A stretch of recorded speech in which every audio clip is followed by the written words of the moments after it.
What's up, people? Joe Winko here, your favorite Hawaiian guy, and here is my review for the 6th episode of the 6th season of the AMC series, The Walking Dead. Let's get this party started.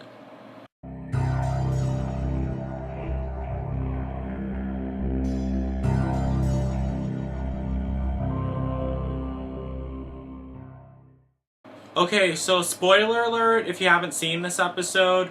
This is going to be a review on Season 6, Episode 6 of The Walking Dead. This episode was titled Always Accountable. And there is a lot of action going on in this episode. I'm not going to talk about all of it, but just the stuff that stood out to me specifically. So, this episode was focusing on Daryl Dixon, Sasha, and Abraham. Somehow they lost to the zombie herd that was following them. They aren't following them anymore. But on their way back to Alexandria, they were attacked by these random people who were shooting at them. We didn't see who the people were at all either.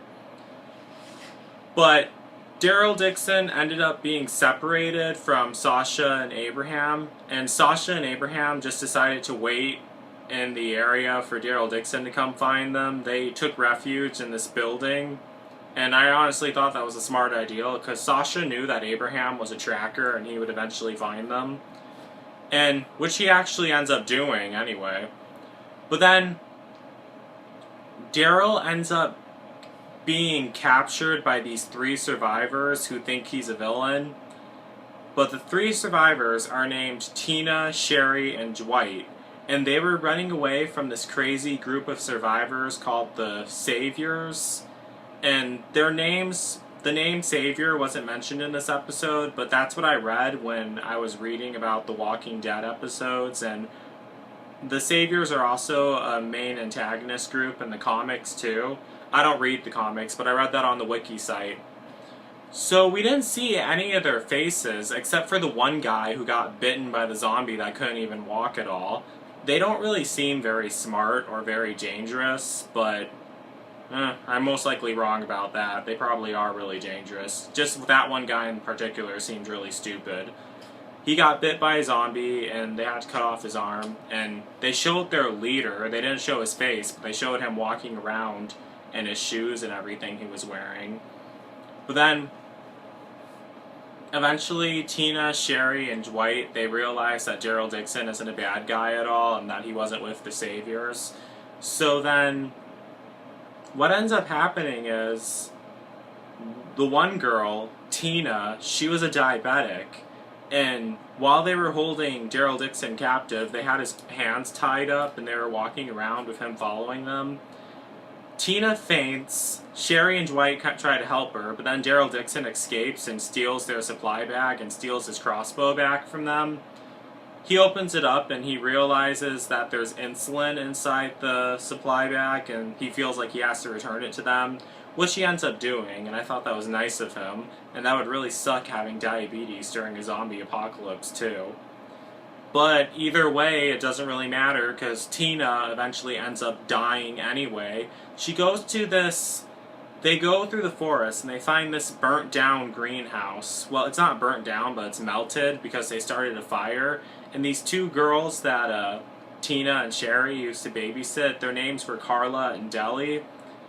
They find them, they have glass all over them because the glass melted over them and their bodies were enclosed in glass. They find them laying down. Tina picks up flowers, she walks over to them, and she's like mourning over them. But then they show one of their eyes open and they're walkers. They break out of the glass, then they grab Tina and bite her.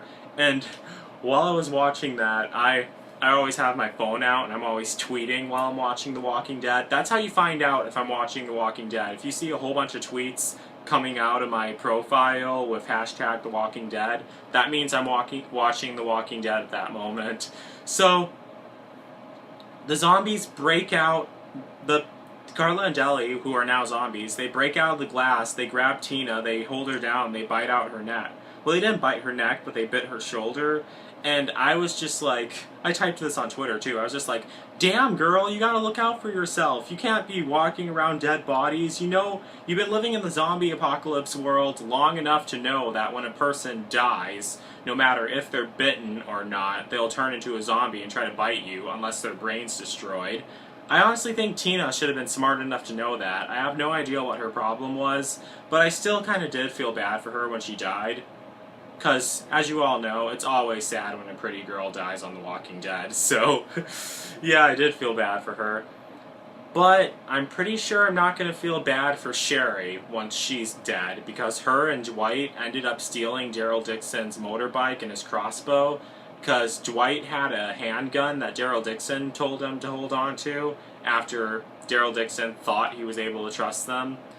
They stole his motorbike and they stole his crossbow, and then Sherry looks at him and says sorry, and then he says, "You're gonna be sorry," and then they drive away. That was a huge ass mistake.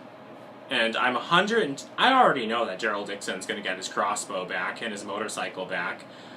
I'm 100% sure that Dwight and Sherry are gonna be killed off very soon.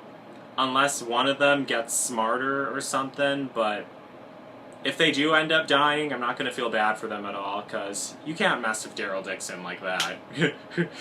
So, yeah.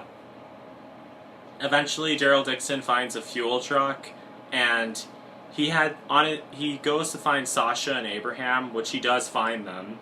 And then they head back to Alexandria. On their way back to Alexandria, Daryl Dixon tries to call Rick on the walkie-talkie, but then they hear another voice on the walkie-talkie. It's like really muffled and everything, asking for help and yelling help. I'm not really sure what that voice is. I think a lot of people were saying that it might have been Glenn, but I'm not really sure if it was Glenn. I'm kind of doubtful that it is, but it could have been, unless Glenn got himself caught up in another bad situation. Because also, in the previous episodes, Sasha, Daryl Dixon, and Abraham, they didn't make it back to Alexandria yet, so they could have been following that walkie-talkie voice, trying to help whoever was trying to call them. It'll be interesting, but I'm pretty sure we're eventually going to find out. Personally, I think whoever was asking for help on the walkie-talkie set, I really think it's someone who we haven't seen on the show yet. I think it might be a new character or something. But then again, I could be wrong. But that's my speculation. So please comment and share your thoughts. Who do you think was calling out help to Sasha, Abraham, and Daryl Dixon while they were on their way back to Alexandria on the walkie-talkie? And do you really think that Sherry and Dwight are going to die this season? I honestly hope they do, because you can't steal from Daryl Dixon. So yeah, please comment and share your thoughts. And that's basically it. So don't forget to like, comment, subscribe to this channel and to my main channel. And don't forget to like me on Facebook, follow me on Twitter, Instagram, and Tumblr. And that's it. So peace out, people.